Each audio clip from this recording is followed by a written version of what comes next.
want to welcome you back to our second session in the book of Esther. And to kind of get ready for this, I just want to give you a little bit of background on the things that are going on.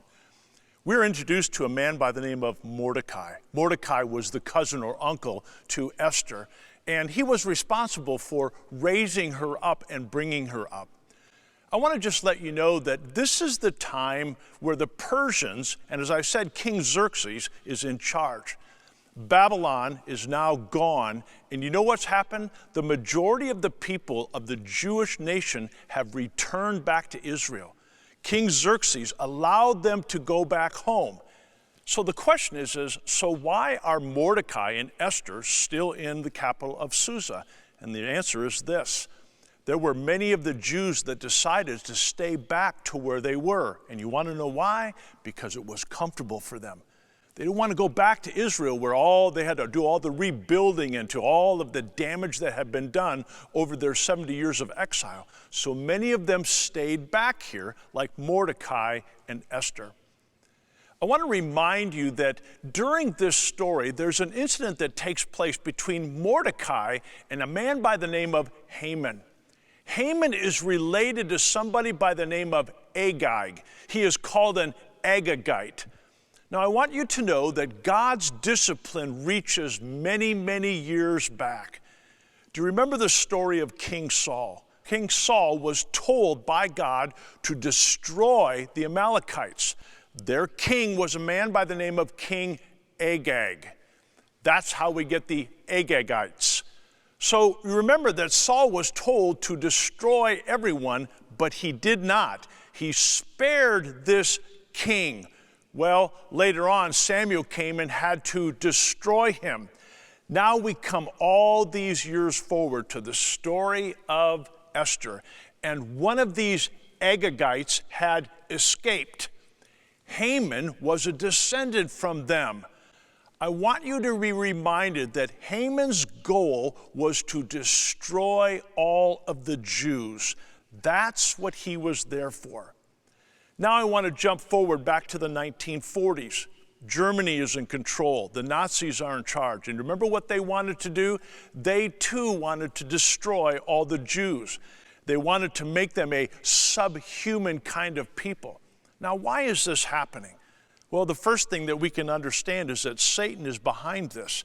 Satan's goal was to destroy God's people in the Old Testament, in the New Testament, and even now in the 1940s. So why would he want to do that? It was very simple. He wanted to destroy the Jews because if he destroyed God's people, he could destroy the seed that he knew was coming.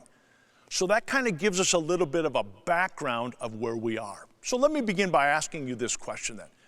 Have you ever done anything for the Lord and you felt like it has gone unnoticed? Well, as our story begins today, that's exactly what happens to Mordecai.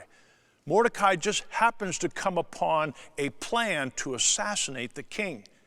And because he is a loyal individual, he goes to the king and he tells King Xerxes of the plot, and he ends up saving the king's life.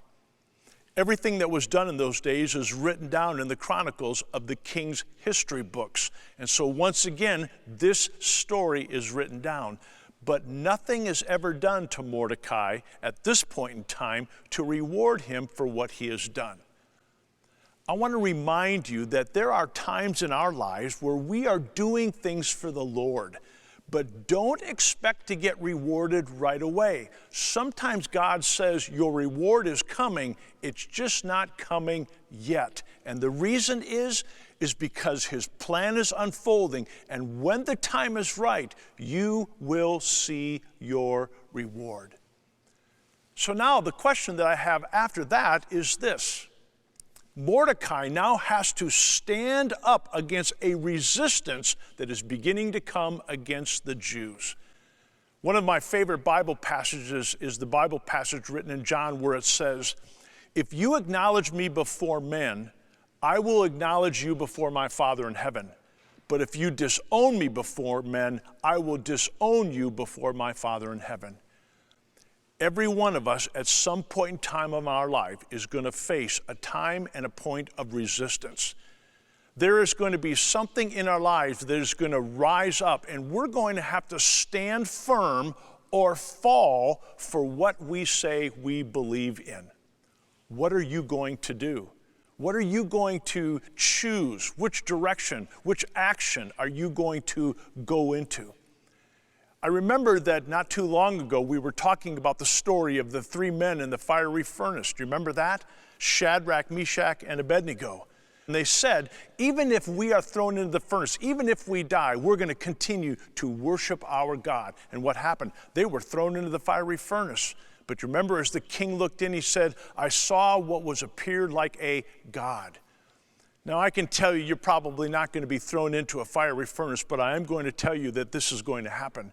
There's going to be a time in your life when you're going to have to stand up for what you believe in. And the question is what will you do then? And here's the thing I want you to remember. What you're doing now will determine what you do then. And what does God want us to do? God wants us to fill our hearts and our minds with His Word, so that when that time comes, remember, the only thing God asks us to do is to stand strong.